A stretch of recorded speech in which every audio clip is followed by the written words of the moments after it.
ओम नमः सिद्धेभ्यः। ओम नमः सिद्धेभ्यः।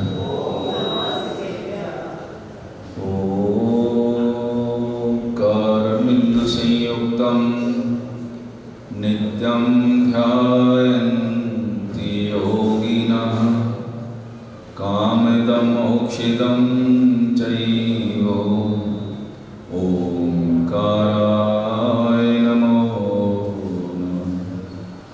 सरस्वती नमस्तुभ्यं वरदे कामरूपिणी विद्यारम्भं करिष्यामि सिद्धिर्भवतु मे सदा।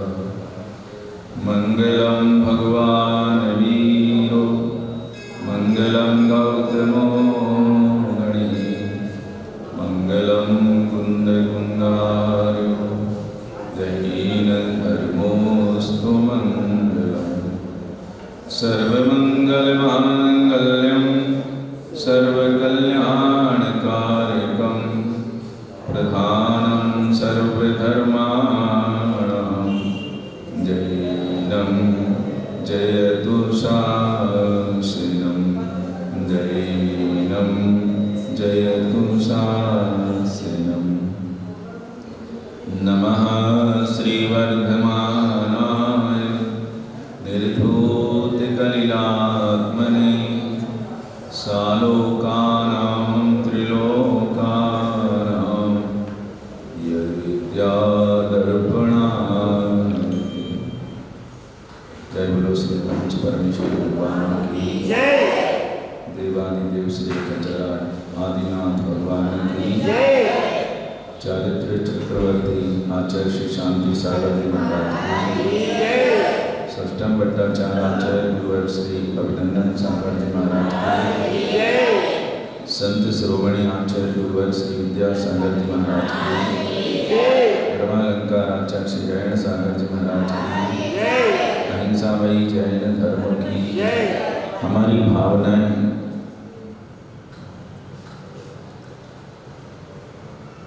जैसी हुआ करती हैं वैसा हमारा जीवन बनता है।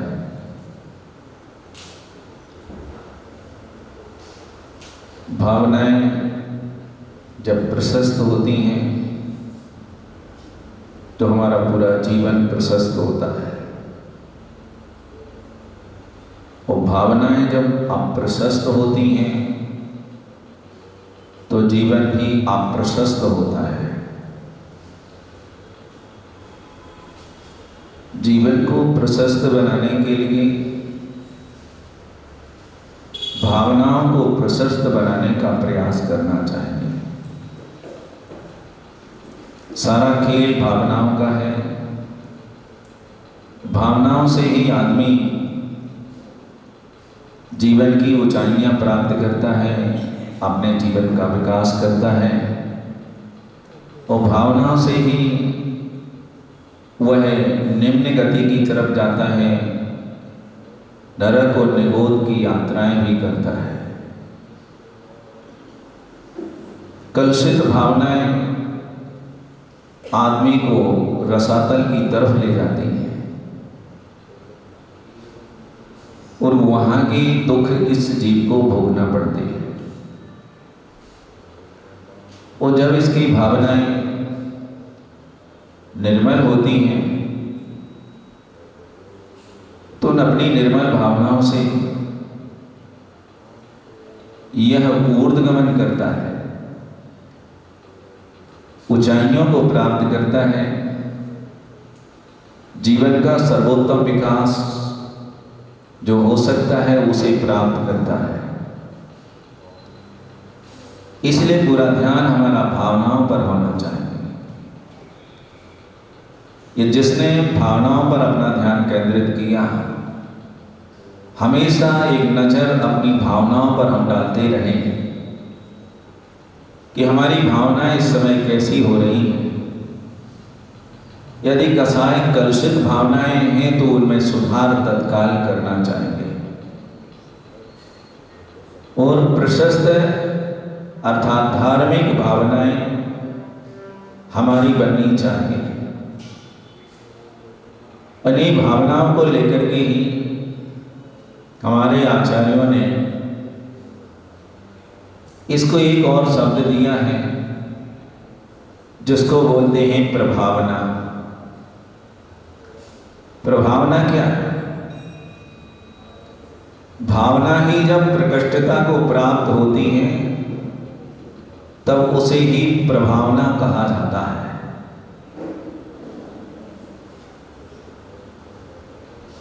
अपनी भावना को प्रकट करें, उत्कर्षता से जोड़ें उसको, और ऐसा करना ही वास्तव में प्रभावना है। सम्यक दर्शन का एक अंग प्रभावना है।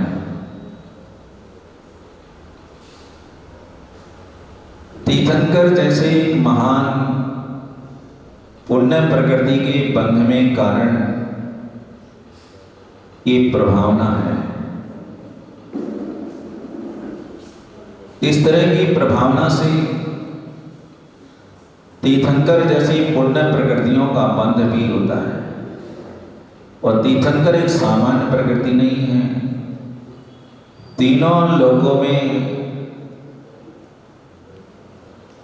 उच्चता को प्राप्त कराने वाले वैभव संपन्न त्रिलोक विजयी भगवत पने की तरफ ले जाने वाली ऐसी है तीर्थंकर प्रकृति है। सब जानते हैं कि तीर्थंकर बनते कैसे हैं। तीर्थंकर बनने के लिए तीर्थंकर प्रकृति का बंध अनिवार्य होता है। जिन्होंने तीर्थंकर प्रकृति का बंध किया वे ही भविष्य में तीर्थंकर बन पाते हैं। और तीर्थंकर प्रकृति का बंध ऐसे ही नहीं हो जाता। सम्यक दर्शन के साथ जब दर्शन विशुद्धि आदि 16 प्रकार की भावनाओं को हम भाते हैं तो उन प्रशस्त भावनाओं के माध्यम से केवली सुकेवली के चरण सानिध्य में बैठ करके तीर्थंकर जैसी पुण्य प्रकृति का बंध करते हैं। ऐसी पुण्य प्रकृति जो इन भावनाओं के माध्यम से ही बांधी जाती है तो उसमें ये प्रभावना भी एक भावना है। 16 प्रकार की भावनाओं में प्रभावना भी एक भावना है जिससे तीर्थंकर प्रकृति का बंध किया जाता है। और प्रभावना एक अंग भी है जो सम्यक दर्शन को निर्मल बनाता है, हमारी आस्था को पवित्र करता है। ऐसे ये प्रभावना अपने आप में बहुत ही महत्वपूर्ण है। बंधुओं, प्रभावना का मतलब हमारे आचार्य शमंतभद्र स्वामी ने एक कारिका के माध्यम से इसके आशय को प्रकट किया है। अज्ञान तीव्र व्याप्ति मपाकृत्य यथायथम जिन शासन महात्म्य प्रकाशा शांत प्रभावना। अज्ञान तीव्र व्याप्ति, अज्ञान रूपी अंधकार को जिससे कि वह व्याप्त, अज्ञान का अंधकार हमारे अंतस में व्याप्त है, हमारे अंतर मन में अज्ञान का अंधेरा भरा हुआ है। उस अज्ञान के अंधेरे को यथायथम अपाकृत्य उसे अपनी शक्ति के अनुसार दूर करके उस अज्ञान के अंधकार को मिटा करके जिन शासन महात्म्य प्रकाशा, जिनेंद्र भगवान के शासन के महात्म्य को प्रकट करना, इसके लिए प्रभावना कहा है। अज्ञान के अंधकार को दूर कर अपनी शक्ति के अनुसार जिन शासन के महात्म्य का प्रकट करना, इसको प्रभावना कहा है। बंधुओं, समझने की बात इसमें ये है, सबसे अच्छी बात तो ये है प्रभावना के बारे में आचार्य गुरुदेव विद्यासागर जी महाराज इस विषय में एक ही बात कहा करते थे कि प्रभावना क्या है। अब प्रभावना का नहीं होना ही प्रभावना है, समझ रहे ना। अब प्रभावना का नहीं होना ही प्रभावना है। जितने प्रकार से अप्रभावना होती हैं, उस सबको नहीं होने देना वास्तविक प्रभावना है। उनका कहना था कि प्रभावना के लिए हम ऐसे दौड़ लगाते हैं, ऐसे भाग रहे हैं, प्रभावना का चक्कर, प्रभावना का जुनून ऐसा छाया रहता है, लेकिन भूल जाते हैं कभी कभी प्रभावना में भी अप्रभावना होने लगती है, तो वह प्रभावना नहीं मानी जाती है। उनका सरल सा सूत्र बहुत ही महत्वपूर्ण कि अप्रभावना का नहीं होना। इस बात पर यदि हम ध्यान दें कि हमारे द्वारा किसी प्रकार की कोई भी अप्रभावना ना हो, इस तरफ यदि हम ध्यान देते हैं तो अवश्य अप्रभावना का नहीं होना ही वास्तविक प्रभावना है। और ऐसी प्रभावना के बारे में भी आचार्य भगवान ने जो यहाँ पर कहा है कि अज्ञान का अंधकार जो सब जगह फैला हुआ है, हमारे भीतर, आपके भीतर, सभी के भीतर अज्ञान का अंधकार फैला है। उस अज्ञान के अंधकार को दूर करना, किस विषय में अंधकार है ये थोड़ा विचार करना चाहिए कि वह अज्ञान का अंधकार किस विषय में है।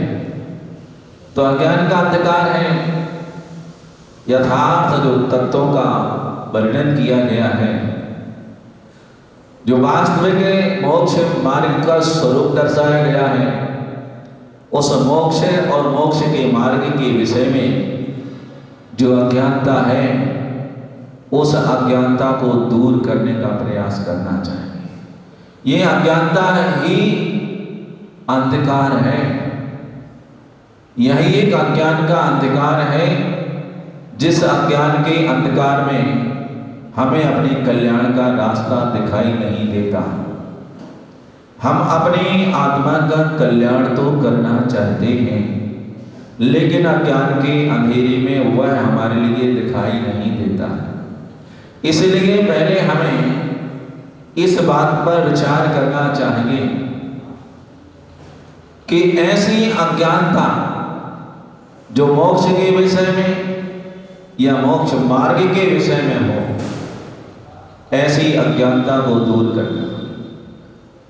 ऐसी अज्ञानता जो तत्व के विषय में हो, परमार्थ भूत देव शास्त्र और गुरु, इनके विषय में यदि कोई अज्ञानता है तो उसे भी दूर करना।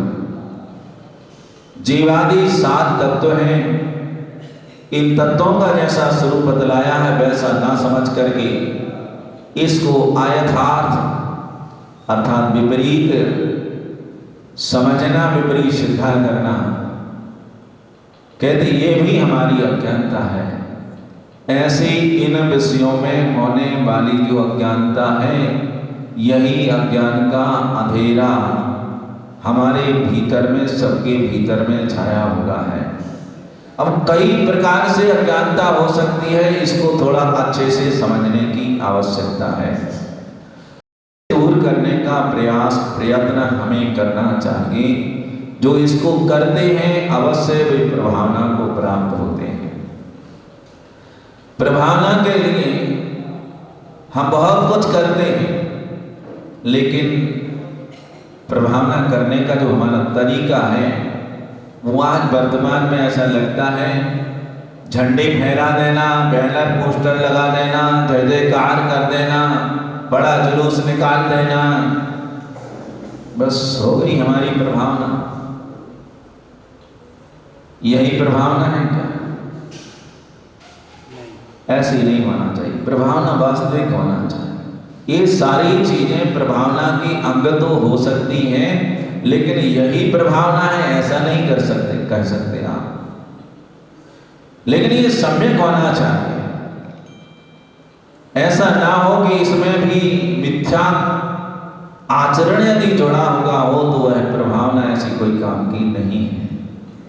प्रभावना ऐसी होनी चाहिए जो सम्यक होना चाहिए और यथा यथम अपनी शक्ति के अनुसार वह हमें करना चाहिए। जैसे ही हमारी शक्ति है, जैसे हमारी योग्यता है, वैसे ही हमें जैन शासन के महात्म को प्रकट करना चाहिए, प्रकाशित करना चाहिए। जैन धर्म की, जैन शासन की महिमा को प्रकट करना, प्रकाशित करना, इसको प्रभावना कहा है। जैन शासन क्या है? जिन्होंने इंद्रियों को और कर्मों को जीत लिया है वे जिन हैं, और जिनके द्वारा जो उन्होंने कल्याण की बात कही है, ऐसा उनका जो शासन है, उस शासन का उसको प्रकाशित करना, उसे प्रकट करना, दूर दूर तक उनकी इस धर्ममयी वातावरण को फैलाना, कल्याण की बातें जो उन्होंने कही है इसको प्रकाशित करना, लोगों तक पहुंचाना, इसके लिए प्रभावना कहा है। ऐसी जैन शासन की प्रभावना करने के लिए हमें प्रयत्नशील रहना चाहिए। बंधुओं, प्रभावना सब लोग करते हैं, लेकिन धर्म की प्रभावना के लिए कुछ हमें कटिबद्ध होकर के करना पड़ती है। कुछ ऐसे आख्यान, ऐसी घटनाएं इस संबंध में पढ़ने को मिलती हैं जिनसे मालूम पड़ता है कि धर्म की प्रभावना क्या होती है। आपने आचार्य वीरसेन स्वामी का नाम सुना होगा? सुना होगा? नहीं सुना? कौन थे वीरसेन स्वामी?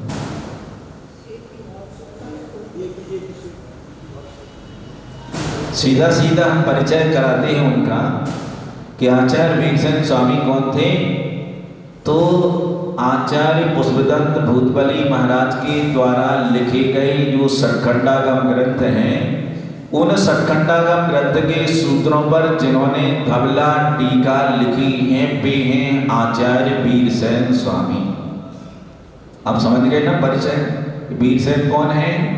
जिन्होंने धवला टीका लिखी है सतखंडागम के ऊपर प्राकृत भाषा में, वे आचार्य वीरसेन स्वामी हैं। इनके जीवन से संबंधित एक घटना तमिलनाडु की बात है। उस समय तमिलनाडु में जैनों का बहुत प्रभाव था। राजा भी वहां का जैन था, इसलिए जैन धर्म की बहुत बड़ी प्रभावना थी। हजारों लाखों की संख्या में जैन लोग थे, लेकिन धीरे धीरे परिवर्तन आता है और वहाँ का एक राजा दूसरा बना, और जो राजा बना वह अपने आचरण से अच्छा नहीं था, उसके आचार विचार ठीक नहीं थे, लोग उसके आचार विचार से असंतुष्ट रहते थे, उसको पसंद नहीं करते थे। उसकी प्रकृति में क्रूरता भरी हुई थी। आए दिन किसी को भी प्रताड़ित करना, परेशान करना, मारना, पीटना, फांसी पर चढ़ा देना, ऐसा कुकृत्य निरंतर करता रहता था। एक बार उसके मन में आया कि मैं एक जैन कन्या से शादी करूं। और ये आदेश जैनों के पास भिजवा दिया।